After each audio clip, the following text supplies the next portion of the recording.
and privileged to be able to serve those who have given their all for our country. And we cannot thank you all enough for your service and efforts and your lives that you have given back to the great United States of America. And thank you, and I'll turn it over to Dr. Ross. Thank you, Mario. We have amazing leadership here at Chapin High School in Chapin, South Carolina. Today is an honor of you. You as veterans, you've given so much to our country. We recognize that the peace and the freedom that we stand in today is a result of your work and your efforts, your sacrifice, and those who sacrifice with you. I bring welcome to you on behalf of the Eagle family, and I'd like to take this opportunity to, you're all special guests. I'd like to take this opportunity to those who represent us up on the hill, so to speak. So at this time, please stand to be recognized from the South Carolina House of Representatives, Honorable Chip Huggins or something. Thank you, Chip, for coming out. From the South Carolina Senate, the Honorable Ronnie Cromer is here with us today. Any other elected officials that I may miss in the crowd? All right, and also, I had just a brief time to just shake his hand, but from the Battle of the Bulge, World War II, I'd like to recognize Mr. Farley, if you're able to be recognized.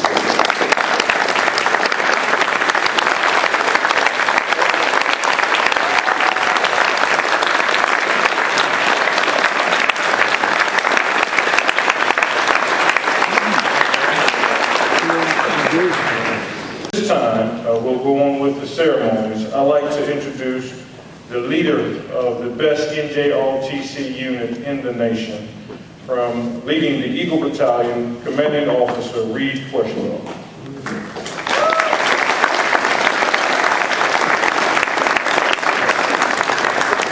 Would everyone please rise for the presentation of the colors? Color guard, attention. Color guard, forward, march.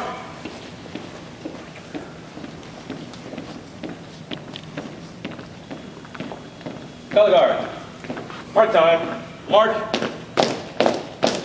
Color guard, ready, hold. Color guard, base. Color guard, present, colors. I pledge allegiance to the flag of the United States of America and to the republic for which it stands, one nation, under God, indivisible, with liberty and justice for all.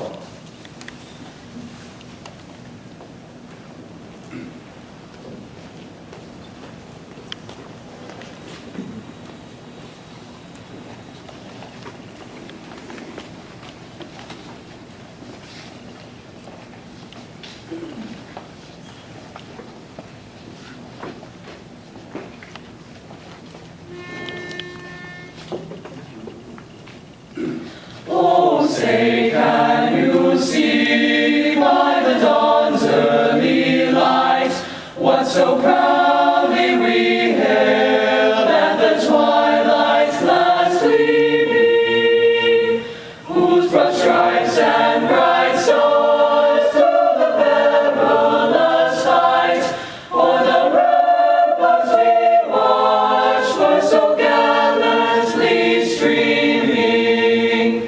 And the rocket's red glare, the bombs bursting in air, gave proof through the night that our flag was still there.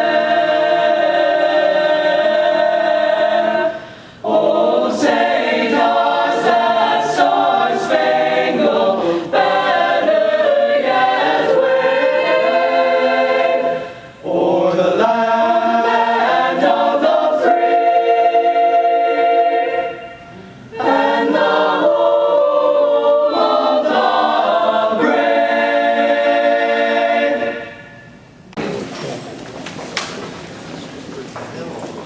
Lieutenant Colonel Ron Saxon enlisted in the Army from West Palm Beach, Florida in 1962.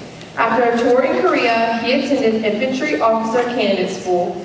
He has held a variety of command and staff positions in the U.S. and overseas, including Rifle Company Commander and Battalion Operations Officer, Vietnam 2nd Battalion, 16th Infantry, 1st Infantry Division, Instructor, U.S. Army Infantry School, following graduation from the Defense Department Thai Language Course. He served as Operations Officer, Joint U.S. Military Assistant Command Thailand, and Liaison Officer, Joint Casualty Resolution Center.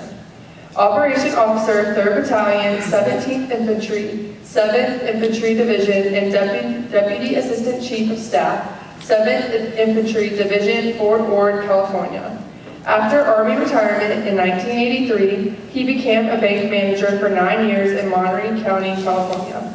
Entering a third career, he served 14 years as an at-risk youth gay intervention counselor with the Monterey County Department of Social Services. A distinguished member of the 16th Infantry Regiment, he served as Secretary and President of the Regimental Association.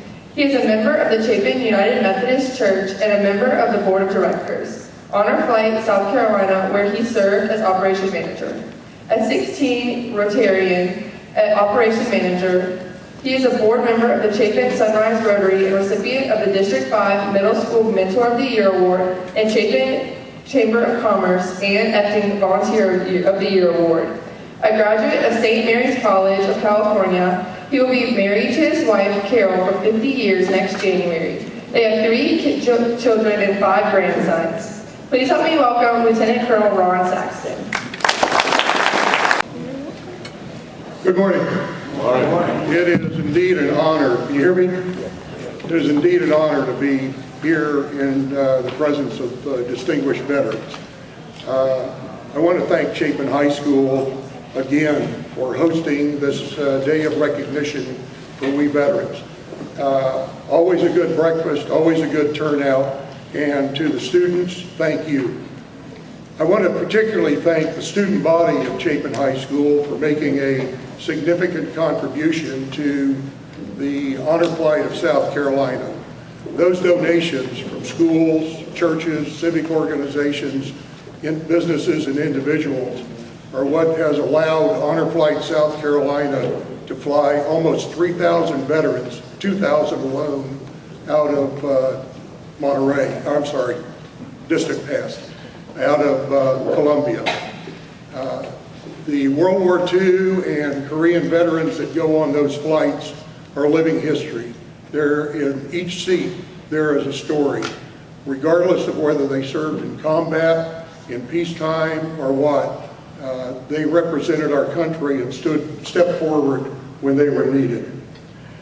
There is another flight scheduled in May of this year, the coming year, for World War II and Korean War veterans who would like to go. There is no cost to them.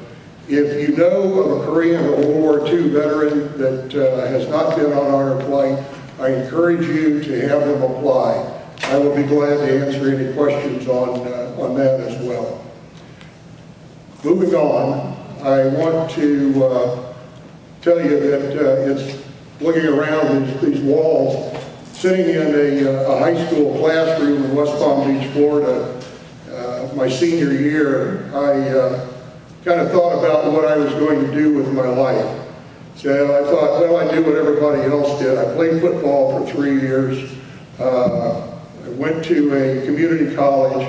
I found out that my major that I was looking for, girls and party, was not on the curriculum. And with a 1.0 grade point average, decided to enlist in the Army. A silver-tongued recruiter talked me into going to the infantry. For a guy from West Palm Beach, Florida, to end up in Korea in the wintertime was not what I bargained for. But regardless, my military career became the formative years of my life. And I think that I speak for each and every one of you who serve, that is something that you will take with you. I have friends and acquaintances from over 40 plus years. Sadly, some of us are getting older now. I've lost 2 friends in the last 3 weeks. Cancer, the big C, takes its toll on folks. age takes its toll on folks. There's events like this going on around the world to honor we 22 million veterans. I want you to stop and think a minute of those still serving on active duty in almost 150 countries and at sea around the world. It's our duty to carry on a tradition of informing the younger generation what this day is about. It's not about days off, it's not about sales, it's not about barbecues, it's about service to your country. It's forecast that in the next 5 years, almost 1 million active duty military personnel will be leaving the service and coming into our communities. Communities draw on the veterans' strength, patriotism, and sacrifice. We owe it to these young men and women that are coming out to encourage them to become involved in activities in our community.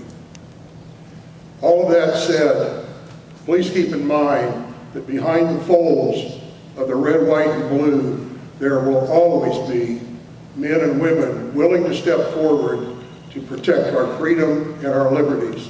And that is what makes us the greatest country in the world. Thank you. Thank you. At this time, we would ask that you bow your heads and pray with me for the blessing of the food. Lord, first I would just like to thank you for this day and this opportunity to come together. Lord, thank you for this time for us to give back to the veterans who have given so much.